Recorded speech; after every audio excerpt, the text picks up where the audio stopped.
that is a massive step in the right direction, especially as a dad. My boys appreciating the fact that I can come to them and go, dude, I mean, even as adults, my 25-year-old son and I, we still every once in a while will butt heads. And when I know that I've messed up, I will go to him and go, hey, bro, I am really sorry, kid. I did not mean to react that way. I shouldn't have done that. And I apologize. And he would just, now it's just like, Dad, it's all good, man. We're good. And so acknowledging your faults and being able to work on them to get better is a massive, massive thing as a dad and a husband.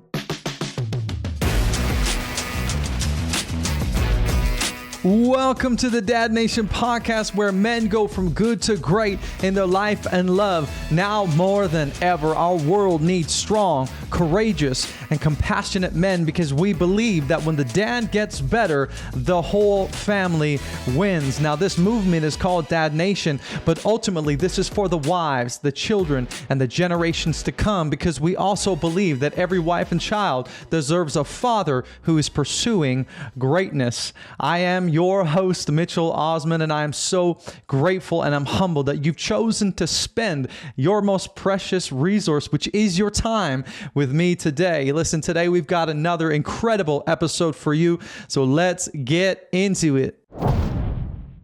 All right, welcome to the Dad Nation podcast. For today's episode, we got Bryan here on the show, Bryan Ward, and I'll just read out your bio to him because maybe some of you haven't seen, ever heard of his stuff. But Bryan Ward is a dedicated husband and a proud father of two adult sons with a rich background as a Marine Corps veteran. And after over 20 years of inspiring young athletes as a championship basketball coach, Bryan has transitioned into a new role that ignites his passion, which is empowering parents to thrive in their family lives.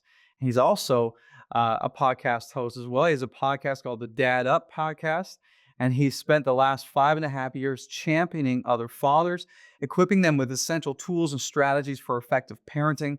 And his insights have been featured on various radio shows, various publications, and an interview with CNN. And currently, he's channeling his expertise into his very first book, which maybe we can chat a little bit about, that is called Dad Up, which aims to be a valuable resource for parents seeking guidance and inspiration. Listen, Bryan, thank you so much for being on the show today. Looking forward to jumping in, man. Thanks for having me, brother. Looking forward to it as well. Glad that you and I have connected. You and I have been connected now for a little bit of time. Yeah, I'm excited to be on, and thanks for asking me to be on. Yeah, man. Well, the feeling is mutual, man. I'm excited to have you.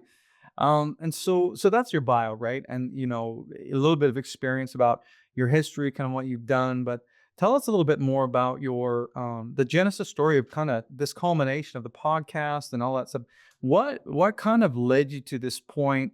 Well, I guess 5.5 years ago now, but your journey, like, I know you're married and all that stuff, but what led you to start the podcast and help people? What drove you to do this?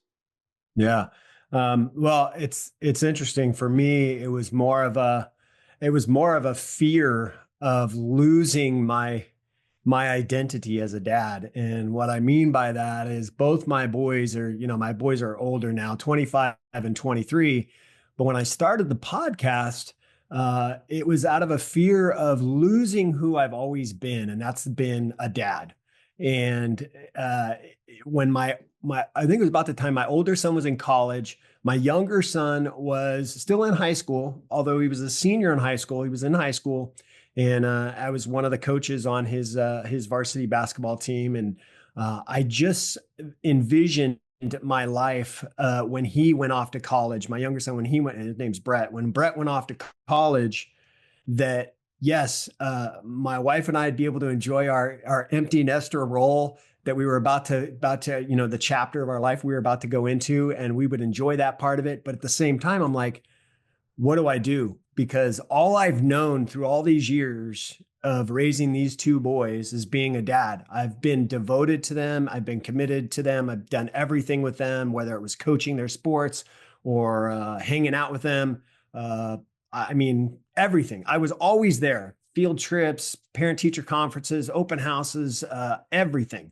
And it was going to go away because they were both going to be out of the house. And I felt like, what am I supposed to do? That's all I've known. and talking to my wife, Mitchell, I actually got depressed over it. Like I had a sense of like, I was so worried about it. I was depressed. And it was mind boggling to me because that was my identity. And it felt like it was over. Now, as a dad, we know that, our role as a dad never ends, right? I mean, I have two older sons. They're grown adults. They can live their own lives now, but I still play the role of dad just in a different contents. Whereas before I was raising them, now I'm just kind of a guidance, like they can come to me for advice and I give Mm-hmm. them adult advice, right? But I just felt like I don't know what in the world I'm going to do. And I was talking to my wife, telling her about it. And I was talking to some family members and stuff and kind of sharing what I was going through.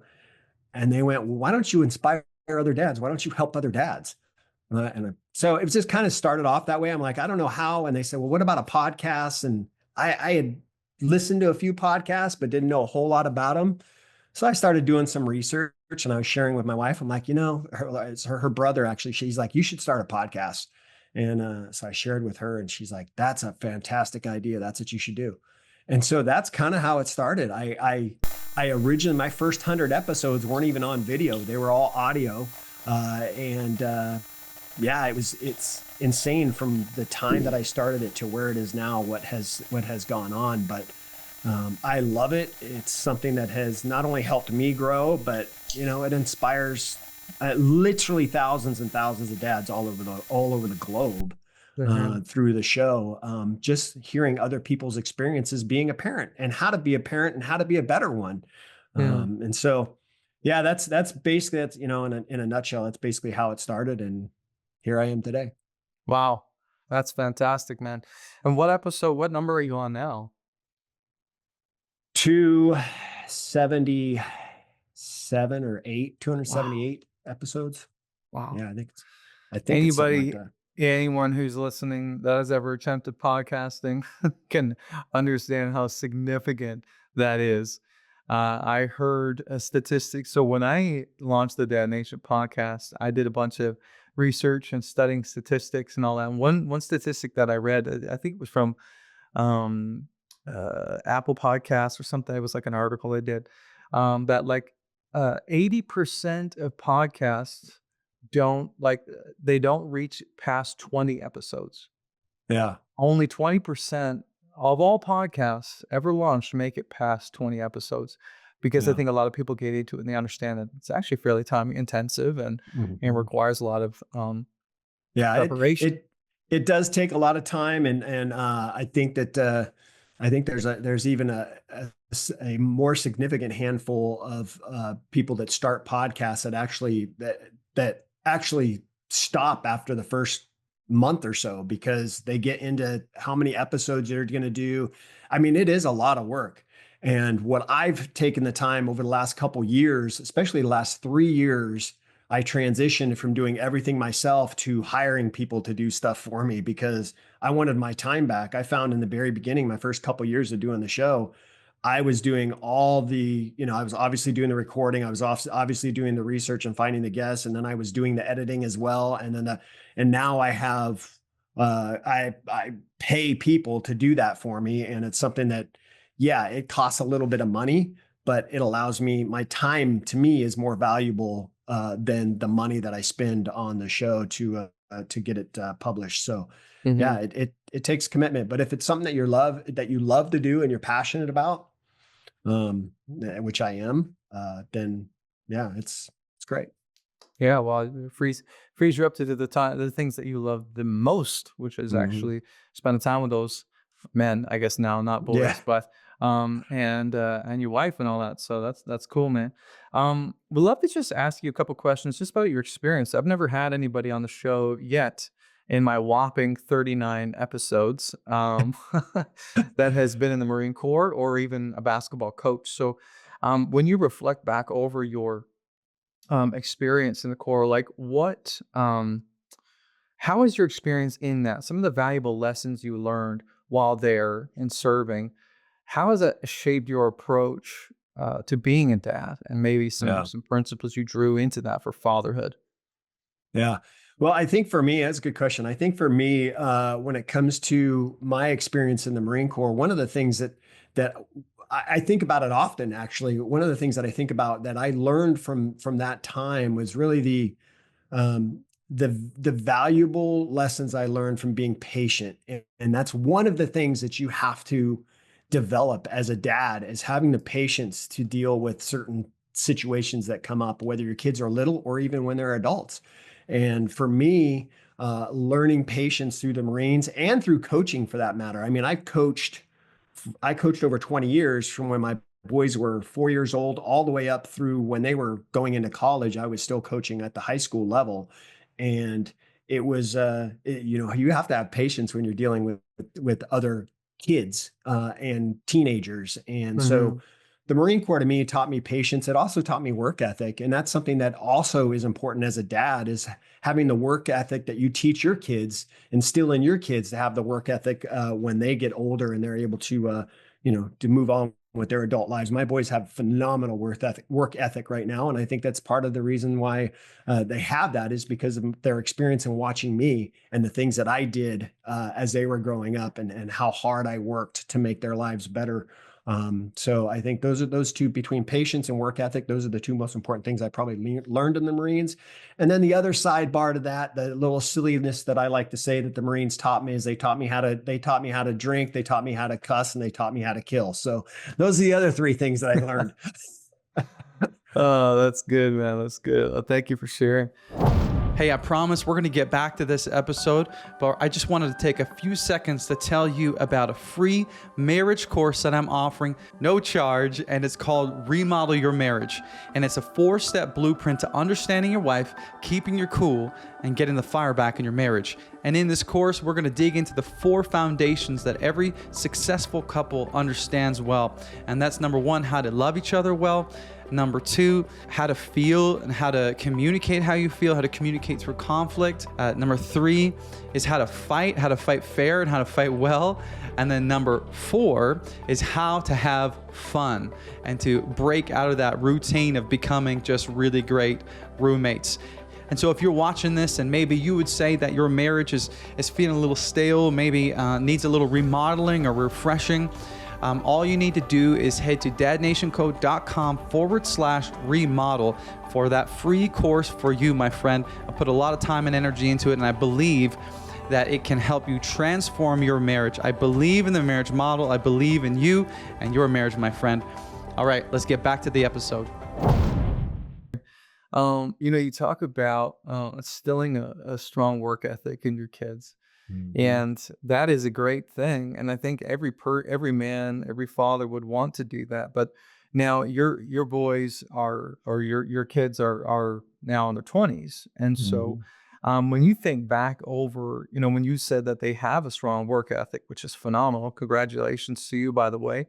Um, for a dad listening that maybe has toddlers or younger kids, and they're wondering, how do I do that? Like, practically speaking, Bryan, like, what are things that you've done with your boys as you look back to think that was a practical way that I taught my sons to have a strong work ethic? Some things guys can kind of start implementing as their kids are younger Mhm. and starting growing. Yeah.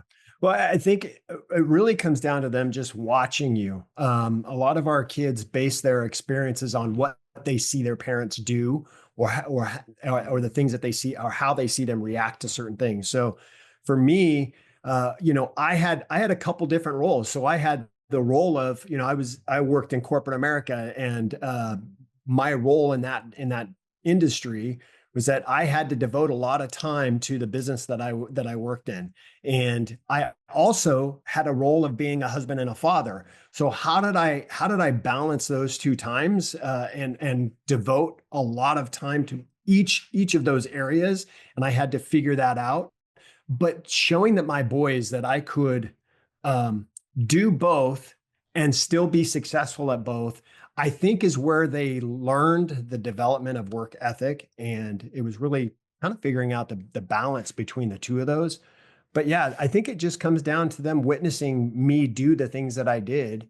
And I mean, our kids base a lot of their experiences just off the experiences they see their parents go through. So I think it was just them just kind of watching. And Mm-hmm. kids learn a lot from us just from watching.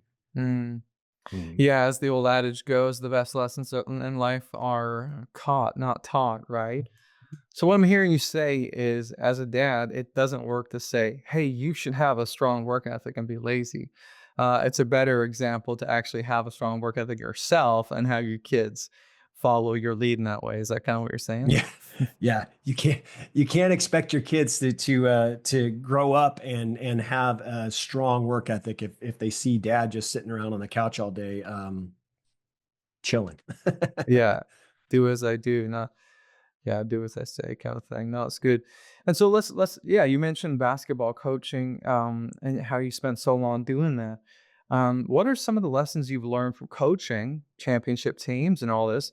And how does those lessons apply to raising strong and resilient kids? Because I would assume when you're teaching kids, in high school basketball, like there is a lot of that conversation on resilience and um, again, work ethic, delayed gratification, and all that stuff. But how did that translate to you in your parenting at home?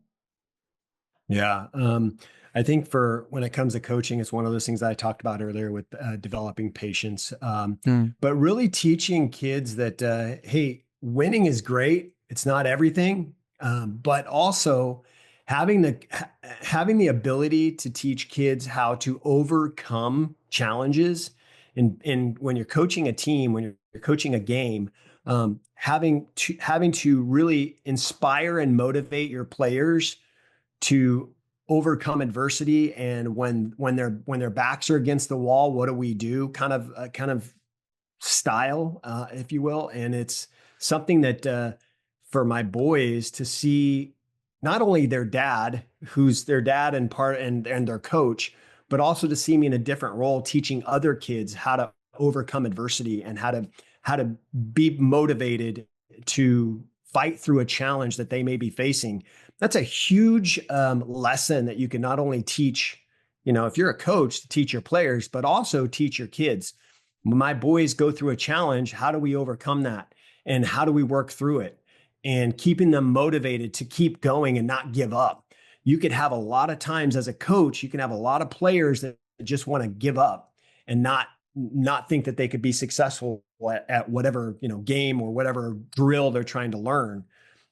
But if you teach them how to overcome that adversity and teach them how to break through that challenge, break through that wall, and stay motivated to accomplish what they want to accomplish, seeing the light on the other side and accomplishing that goal, is a huge lesson for not only players but also our kids to learn. mm, As parents, we go through a lot of challenges and struggles ourselves. But teaching our kids to overcome those challenges and struggles is, again, it goes back to what I talked about earlier with what they see us do. If yeah. if as a dad, I came home and I was constantly defeated and just felt like I was not getting through, not being motivated, not overcoming challenges or adversity in my life, my boys start to, pick up on that, and they start to learn from that behavior, and then they start to think that that's how life is. And so when they get older, they will face, if they face similar challenges, or if they face challenges, that's how they think they're going to get through them, is just to give up. Mm, And as parents, it's hard it's hard to teach that. It's more through just your actions and seeing you. As a coach, the same thing applies. When I'm teaching my boys, when I was coaching and I was teaching my boys that, we had a battle we were facing, or we were trying to come back from being behind in a game. It was being the motivator to keep them going, to keep them positive, and keep them motivated to keep going, to overcome the challenge that we were facing. It's yeah, it's tough, but it's not impossible. And mm, staying motivated to do that is one way to teach our kids how to. mhm. That's good. I love that, man. So we talk a lot about you were just talking about, facing battles and challenges, and then how, as parents, we face challenges and it's important to model that. that resilience for our children because they'll pick up on that and they'll know even our language and our actions. Hmm. And now this is a bit of a personal question for you, but if you wouldn't mind, could you reflect just over the course of your life as a dad, and some of the challenges you faced, some of the adversity you faced? What was one of the hardest moments in your fatherhood journey, and how did you persevere through it? How did you push through it? Yeah. Um, it's it's that's a good question, and it's something that I think about to this day. I do have an experience that I've gone through in my life, not only as an adult, but as a father. I went through a time where I was, I shared that I was in the Marines, and three of the things that they taught us how to do is to cuss, drink, and kill. And one of those in particular is being the drinking part of it. And I had, when my boys were younger and they were going through their younger years, I had a pretty significant problem with drinking, Mm, and it's something that I was not proud of. It wasn't that I was a flat out drunk, but I like to drink alcohol, and I was what you would call the functioning alcoholic. mhm, So I wasn't the guy that was going out and drinking and driving, and coached my boys in their sports their whole lives, and so when I was coaching, I did not have any alcohol. I just was not part of my life when I was doing that. But when I was home at night and chilling, that's when I was having my alcohol. That's when I was drinking beer, or drinking wine, or drinking liquor.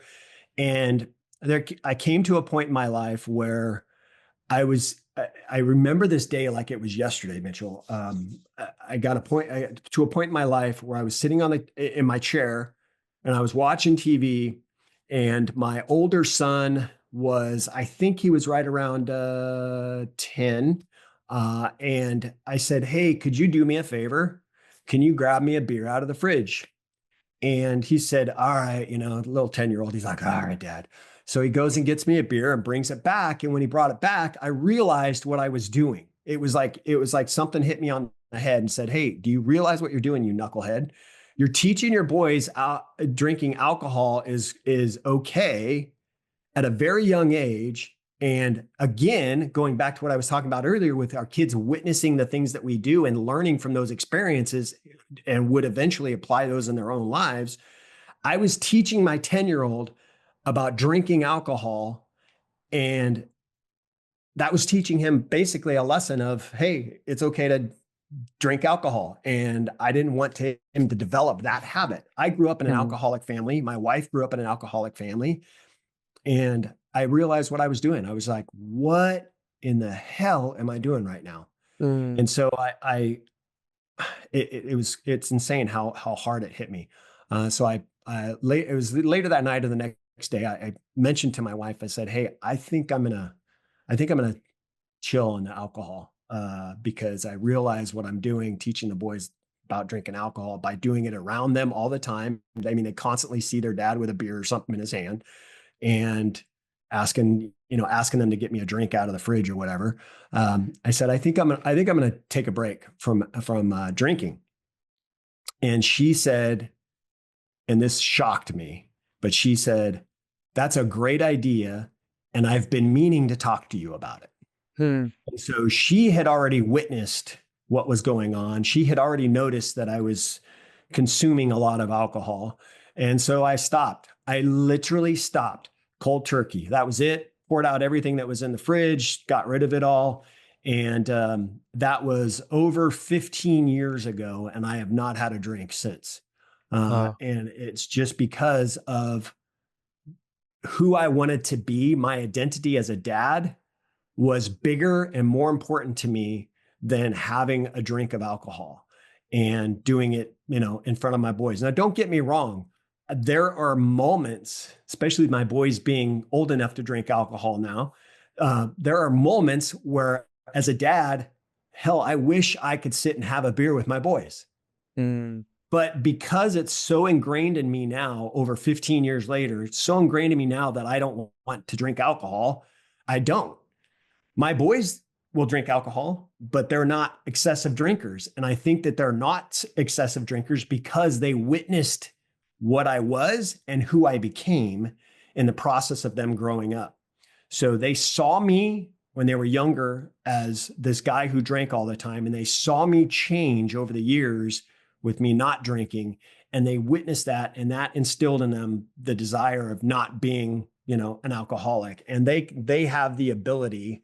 I did not. They have the ability to be a casual drinker. Like if they go out with the guys, or if they're, if we're at a family gathering and they have a beer or two, it doesn't bother me. It doesn't bother them, and they don't do it excessively. So Mhm. I know the signs of being an alcoholic, and they definitely are not an alcoholic. They're definitely not alcoholic boys.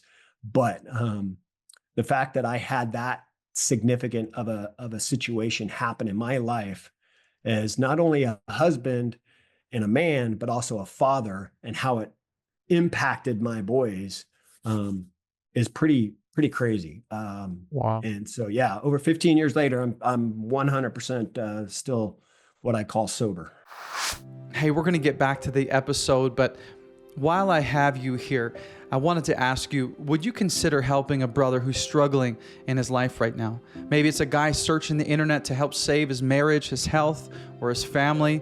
Maybe it's a man that's just behind you on this journey. And we know, statistically speaking, there are thousands of men doing this, and we know that there are probably men in your social circles that are struggling with some of these very same things.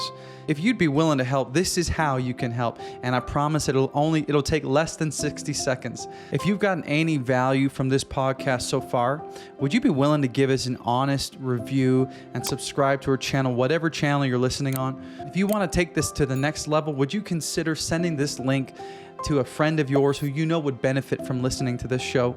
Now, why would you do that? Because the more men that hear this content, the more marriages we can save, the more fathers we can help step up, and the more lives that we can change forever. This isn't just for the men. This is for the wives, the children, and the generations to come. So I want to say thank you so much for doing your part to help other men find the support that they need. Now let's get back to it. I love that, man. And thank you for sharing that part of your life with us. I Mhm. appreciate it. I appreciate the honesty. I mean, and it's powerful, because I think when people share the struggles and share that they walk what they walk through, it normalizes it for other men who are struggling. I mean, you know this. Men are, lone wolves in many situations, and we carry these things and we carry these secrets or these struggles, and we suffer in silence. And just hearing someone like you who has, had this podcast and now, raising up other men, and to know that you have also struggled is powerful, and I think can encourage and inspire others to take action to see change that they need to make as well. So I appreciate you trusting us with that, man. And you know what? I think that's critical to understand as men, because I have an addictive personality. There are many members in my family, extended family, who have the same thing. I've struggled with alcoholism, drugs, different things like that. And so I have this combination of this obsessive and also addiction, or a proclivity to that. And so I have to be very careful, that Mhm. I don't, because like everything is a slippery slope, whether it's Mhm. booze or media or working or, you name it. And I think a lot of men don't want to admit it, or they don't feel comfortable talking about it because they're afraid that it's going to make them sound or be perceived as weak. And Mhm. and I would say the opposite. I think the strongest men in the world are the men who are, um, emotionally aware, mentally aware of their challenges and weaknesses, and they have the strength, the humility, the courage to be able to face those things and say, you know what, enough is enough.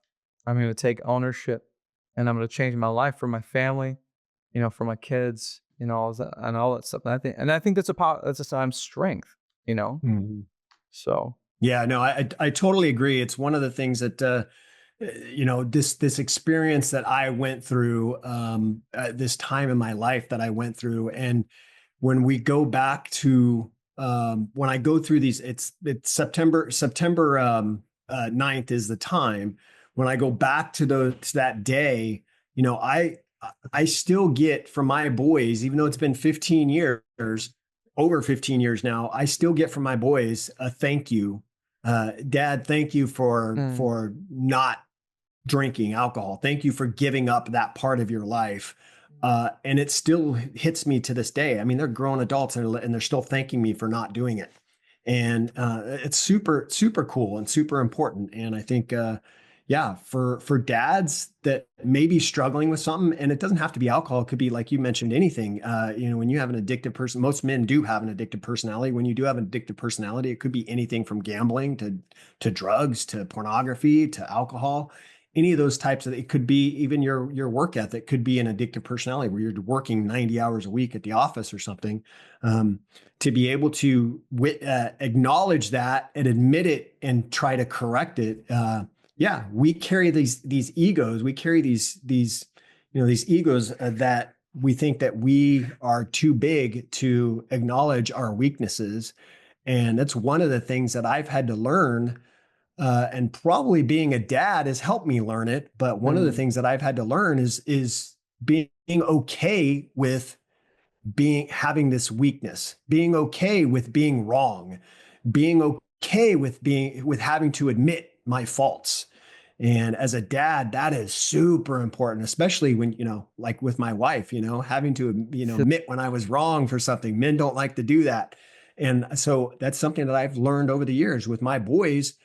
When I've raised my voice, or I overreacted to something that may have been kind of pretty minor, to go to them and go, look, dude, I want you to know how I acted or what I said to you was wrong, and I'm sorry that I said it, and I'm going to do everything in my power to not let that happen again. And I hope that you can forgive me. Those are the types of things that I used to say to my boys when I made a mistake. And do not get me wrong, I am not a perfect dad. I am not a perfect husband. There's no way I'm ever going to be perfect. But if I can acknowledge when I've made a mistake, or and I can acknowledge when I've done something wrong, and ask for forgiveness and apologize for it, that is a massive step in the right direction. Mhm. Especially as a dad, my boys appreciating the fact that I can come to them and go, dude. I mean, even as adults, my 25-year-old son and I, we still every once in a while will butt heads. And when I know that I've messed up, I will go to him and go, hey, bro, I am really sorry, kid. I did not mean to react that way. I shouldn't have done that. And I apologize. And he would just, you know, now it's just like, Dad, it's all good, man. We're good. And so, yeah, acknowledging your faults and being able to work on them to get better, is a massive, massive thing as a dad and a husband, for that matter. Mhm. Yeah, certainly. And I would say, and to combine those two, having, in marriage, 'cause we talk a lot about marriage as well on the podcast, but Mm-hmm. having your children see you do that, to see you reconcile, to see you about modeling vulnerability, to Mm-hmm. see you modeling that honesty with your spouse and reconciling with her, with your wife, and having them observe that is powerful as well. Mm-hmm. So it's kind of a double whammy, you get to reconcile with your wife and you resolve conflict, but you get to teach your children a valuable lesson is that dad is honest, that he's humble, that he's not afraid to apologize, all those different things, which is fantastic. I just want to jump back to that addiction thing that we talked about because one thing, um, some people might say I'm extreme in certain areas, but I just because of my personality, I've had to set up certain disciplines in my life, and I do believe that as men we have strong intuition, and so if you listen to the show and we talk about alcohol, we talk about drugs, we've talked about media, we've talked about overworking. There's going to be something that triggers in your mind as you're hearing me and Brian have this conversation about maybe there's something in your life that has a bit of a grip on you. And I would encourage you with the fact to say that if strong men are in control, strong men don't let anything master them. And so Mhm. think about something that pops up. If there's something that a fire that stirs in your gut about one of those topics or maybe something else, I'd encourage you to really press into that and ask yourself, hey, can I go 24 hours without doing this thing? Can I go 36 hours? You name it. Um, so, Brian, a bit about my story is I used to be quite a bit heavier, and I know you've been on a journey as well, which we can get Mhm. into. Maybe we have time, but I had an emotional relationship with food, Mhm. and it wasn't fuel, it was pleasure, and it elevated me emotionally. When I ate, and so that was one thing that had control over me. And so ever since, I lost that weight, 50 pounds, once a week, I do a 24-hour fast just because, not because I need to, but because it is an exercise of my will saying, I am in control of what I put in my mouth. And this is a very practical, tangible way that I can prove to myself that this doesn't have control over me. And, so if you're listening today, what is that thing for you? And maybe it might be a good action step for you is to set aside a time to prove to yourself, do I actually have control in this situation? Or does this substance or this habit or this, whatever have control over me? Because you deserve it. Your wife deserves it. Your family deserves it. The best version of you possible. So, yeah, man, again, thank you for sharing that journey. Yeah, Um, absolutely. yeah, so dude, just to camp there for a second, you've been running you've lost a lot of weight, man. How much have you lost now? Almost 90 pounds in Yeah. just a little, let's see, it's been about 14 months. Uh, it's interesting. 2 years ago, I started on this journey of, I never really developed a habit of really, I always worked out, and I've ran for 20. I've been a runner for 20 years, but I've never really developed this habit of, hey, I'm going to set a goal for myself in the beginning of the year and see if I can maintain that goal the entire year. When it comes to working out in some sort of fashion. And 2 years ago, I started on this journey where I want to see if I can do this. I wanted to be able to work out every single day for the entire year without a rest day, just in some fashion, whether it was running, whether it was going for a walk, whether it was using weights, whether it was yoga. Even I even considered like a yoga, but stretching as a workout. And so I wanted to see if I could do that. So I'd set that goal, and so 2 years ago, I went on this journey of just accomplishing that, and I was able to do it. But what I found is that even though I was doing that, and my minimum target was 15 minutes. So if I didn't have a lot of time, I could still get in a 15-minute walk, or I could still get in a 15-minute yoga, exercise, and that would count towards that, my working out for the day. And what I found was is that yes, even though I was able to do that, and even though I did build a lot of muscle, I still was not losing weight. I still looked overweight. I still looked heavy, and it was because of what I was still doing. I was still eating the stuff that I was eating, and so it really wasn't changing. Nothing was changing as far as my health goes. And what ended up happening is later in the year, the last quarter of the year, I went through my annual physical with my doctor, and she was like, "Yeah, we've got to make some changes." And I was like, "What do you mean? I'm working out every single day." She's like, "Yeah, but you're pre-diabetic right now." And I Mm. was like, "What?" She's like, "Yeah, you're type 2 borderline type 2 diabetic." My wife is a type 1 diabetic. She's been diabetic since she was 7 years old. So she knew how important it was for me to get back on the right track of being healthy. But my doctor's like, your blood pressure's now high. You're borderline type 2 diabetic. And I'm a little bit concerned about your weight. And I was pissed because I'm like, I'm working out. Yes, I see that I'm still heavy, but I've put on a lot of muscle too. And my doctor's like, no, we got to make some changes. So I still was working out because I wanted to finish the year. That was in October. I wanted to finish the year, but I started incorporating more running again.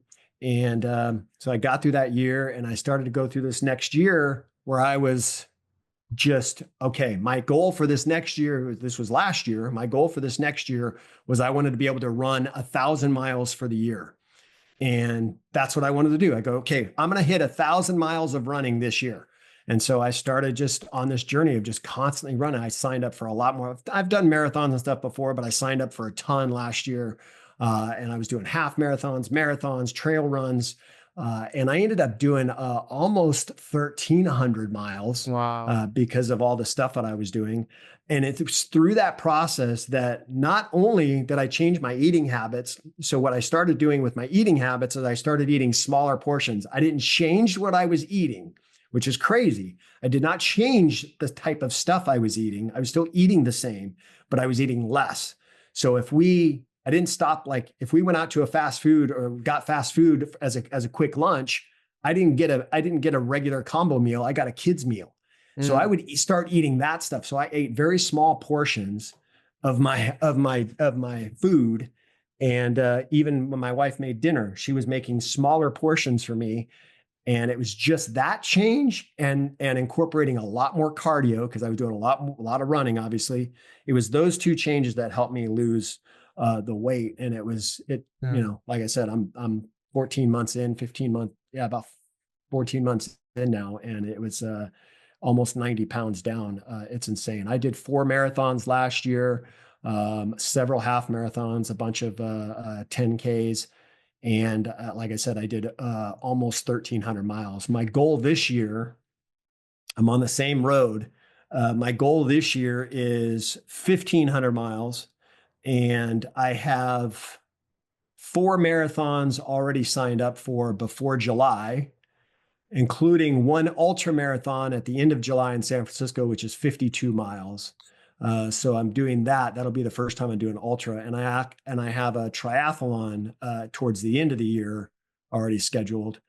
So I think I'm going to be okay with that 1,500 miles. But anyways, That's cool. yeah, I don't plan on you. I mean, maybe a couple more pounds here and there, but my goal right now is not like I just had my doctor visit last week, and she's like, "You don't need to lose any more weight. What are you doing?" And I'm like, no, I'm not trying to lose any more weight. I'm just, it's just, I still enjoy the running. And what I found with running, what's that? You're having fun. Yeah. What I found with the running is it's actually helped me mentally too. I helps me focus. It helps me actually relax. If I've had a tough day or I'm just kind of stressed out, I've got a lot on my mind, I'll go for a run. So yeah, it's been a crazy journey, but who would have thought that I would have lost 90 pounds, almost 90 pounds in 14 months? It's insane, but here I am, and I feel a ton better. And yeah. Did you know that over 70% of divorces in the United States are initiated by women? And in situations where the wife is the higher earner, that statistic goes to 90%. That means that 9 out of the 10 marriages that end in divorce have been initiated by the women in the relationship. What does that tell us? It tells us that we've got work to do. So I want to ask you today, have you been struggling in your marriage? Maybe you've been winning in the boardroom, but you've been losing in the bedroom. In your career, everything just seems to make sense, but when you get home, you can't quite seem to put the puzzle pieces together. Or maybe since becoming a dad, you've gained a bunch of weight, maybe 10, 15, 30, even 100 pounds. You see, all of this leads to frustration, insecurity, and just an eroded sense of self-confidence. Because deep down, you know you were built for more passionate marriage, a strong mind, and a powerful body. But you see, the uncomfortable truth is this: the way that you are living today will become the way that your son lives when he becomes a man.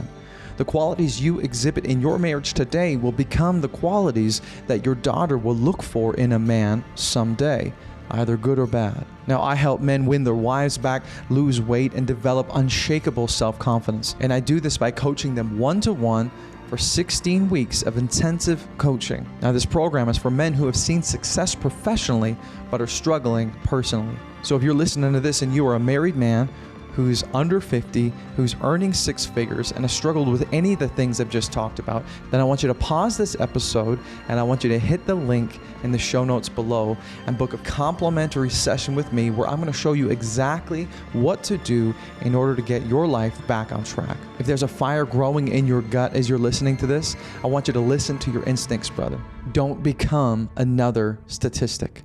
All right, let's get back to the show. Yeah, you do. Wow, that's incredible, man.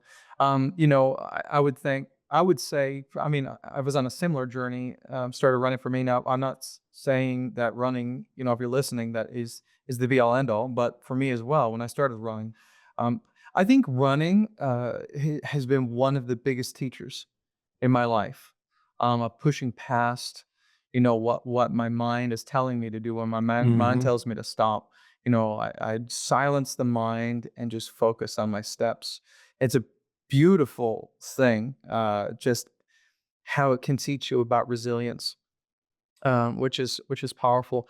It's so funny you mentioned portion sizes. So in my coaching program, for the fitness clients that I have, we actually go through this psychological journey and really sort of doing an audit on our relationship with food and habits and stuff. But we also take a sort of scan back into the 50s and 60s and 70s and 80s and sort of see what has happened to cause us to be to where we are. And portion Hmm. sizes are huge. Like, so for example, one of the things we talk about is if you look at the size of the dinner plates, from photos in the 40s and the 50s compared to what they are today, and the dinner plates were the size of our dessert plates today. And so Hmm. we just eat way more, and even little things, because our plates are bigger, because the Hmm. packaging is bigger, because Costco, why not buy Right. 4 times more than you need, right? Right. And so yeah, it's fascinating, man, when you observe the trend that we've been on. So good on you, man. 90 pounds is massive. That is incredible. I remember, I don't know, for some reason the algorithm kind of like wasn't showing me your content for a few months. And then all of a sudden I saw a clip from you running on the road. And I was like, who is that guy? Did he sell his channel to somebody else? And I Right. realized, I was like, oh, smokes, this Brian, man, you lost so much weight. So that's Yeah, cool, no, man. thank you. Yeah, it's it's something that like I said, I love to do it. And yeah, it takes a lot of I love what that you shared that about, it allows you to really channel your inner self to break through those barriers, those challenges of, yeah, there are many times when I'm out on the road because I'm doing a lot of training right now. There are many times where I'm out on the road and I just want to give up. I'm just like, Mhm. I'm done. I can't do this right now. I have to walk. And being able to just stay focused and stay vigilant to break through that, I mean, that's a huge lesson in itself, not only for the running aspect but in life in general. When you have those, like we talked about earlier, when you have those challenges, learning how to just keep going and not giving up. I mean, shoot, I have done, like I did, I just got done with the Mesa, Arizona marathon just a couple weeks ago, and I had a goal. I had a goal of getting to the 5 hour and 20 minute mark Mm. for the marathon. Before my previous goal was in Vegas last November, and I did it in 5:36. So I'm like, if I could shave almost 20 minutes off my time, that would be massive for me, right? That's a huge thing to do in less than 3 months. But if I could do it, that would be a huge awakening that, hey, there might be a chance I could get to 5 hours. So my goal was to do 5:20. And as I'm running, there were so many times in my head that I was saying, dude, you're not going to do it. Like my body, I think it was my legs talking to me saying, dude, you're not going to do it. It's okay. You're not going to die, right? Just chill. You can walk for a little bit. It's okay. You can just take a break for a minute. And then, if we don't beat the goal, we don't beat the goal. We can get it next time.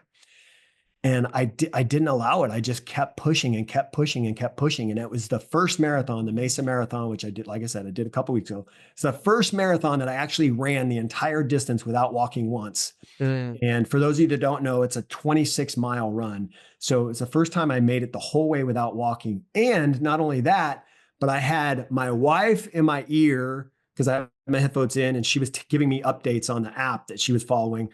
She's giving me guidance on, okay, your estimated time is this. Your estimated time is this. Okay, you're doing this. Your estimated time is this. So I had her constantly feeding me what my estimated time was going to be. And I ended up coming in at 5 hours and 10 minutes. So not Amazing. only did I accomplish my goal of 5:20, but I beat it by an extra 10 minutes. To do that, to beat your marathon time by almost 30 minutes in less than 3 months is absolute. I mean, it's insane to do that. And I was able to do it. And I think it's just that mentality of keeping, hey, I have a goal. I'm going to accomplish it. I'm not going to let anything get in my way. I'm going to be vigilant. I'm going to be strong, mentally and overcome it. Mm. And yeah, that's a huge role for that's a huge thing to go by when you're not only a husband but also a father and Mm. obviously a runner. So Yeah. Every summer I do a Spartan race, and I got a buddy of mine who's done it with me every year. And every time we start training hills, when it's hot, and we're running up the hill, we started asking each other a couple questions like, "Are you in danger? No, not in danger. Are you gonna die? No. Okay, let's go." And it's yeah, just silence, and because your mind spirals, right? And you get yeah, anxious and you think maybe I might injure myself. And so just it's even just asking you, and whether you're asking someone else or you're asking yourself in the moment, am I in danger? No. Am I safe? Yes. Am I gonna die? No. Okay, we move on, right, right, So that's super yeah, that's cool, man. And anyone who's run or trained or anything, and can certainly resonate with this concept. So, yeah. last question, man, before we go, I want to respect your time.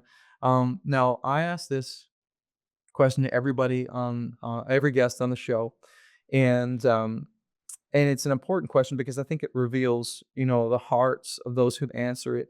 But it takes a bit of visualization. So, if you will, I just want you to picture for a moment that unfortunately you've passed away. Okay. Mm. And your wife and your two boys are, the funeral is over, and everyone has left the venue or the house or wherever they are, and your wife and your boys are sitting around the table just spending time together, and they're reflecting on you as a dad, as a husband, Hmm.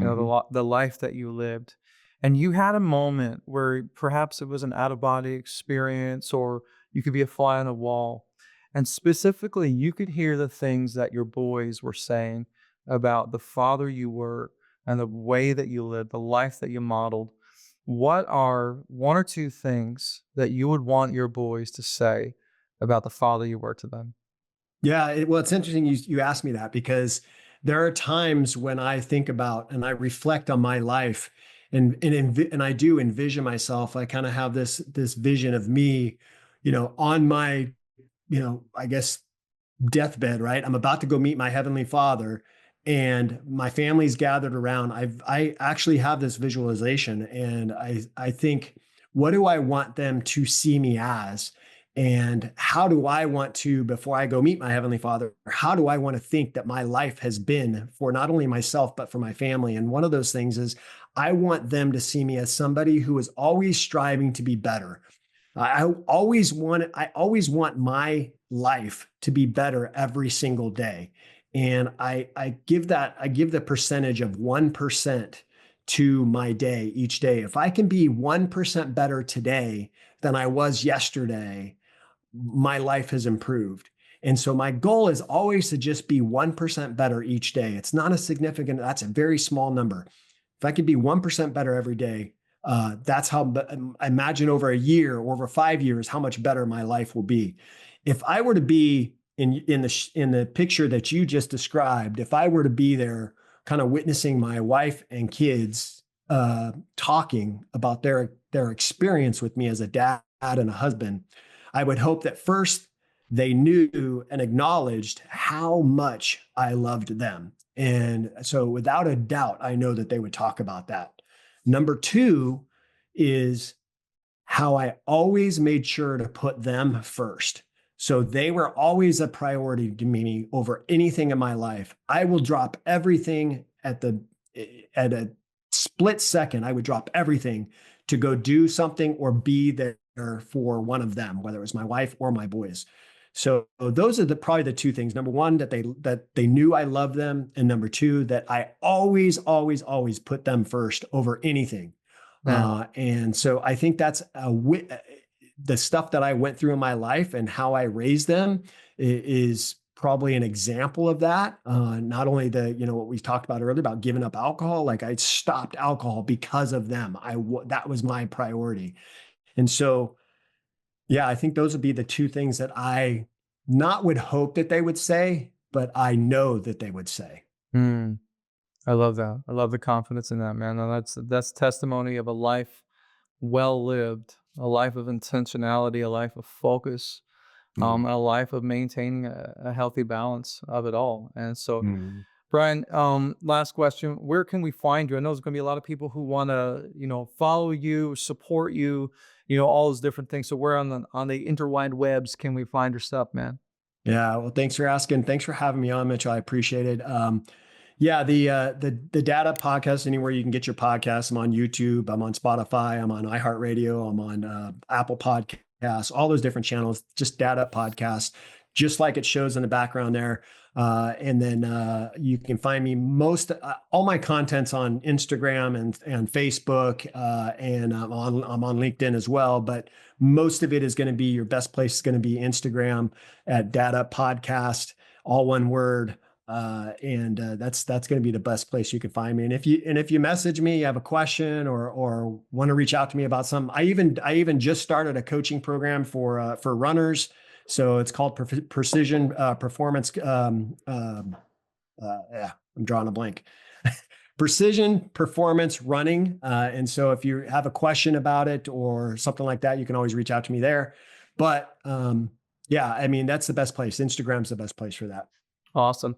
Well, if you're listening, if you're watching, I'm going to have all of his links posted in the show notes below. So don't hesitate to reach out to Bryan. He is a man who has lived a life and learned many great lessons along the way, which is why you're here today. And so thank you, Bryan, for your time. This has been a powerful conversation, and we'll catch up soon, brother. Thanks again for having me, man. Appreciate it. Really do. Wow, what an incredible episode. Listen, if you are watching on YouTube today, I want to hear from you, okay? Leave it in the comments below. What was the big takeaway for you? What was that big aha moment? And let's start the conversation. If you've listened to this episode and you've decided that you want help today, if you need coaching, if you need some resources, feel free to please reach out to me.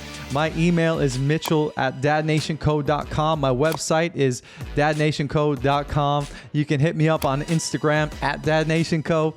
And I've got a ton of resources for you. I'm here to help you, support you in any way I can, and to serve you in a powerful way. So check those links. I'll have them posted below. But other than that, listen, I'm here for you. I'm in your corner. Have an incredible week. We'll catch up soon.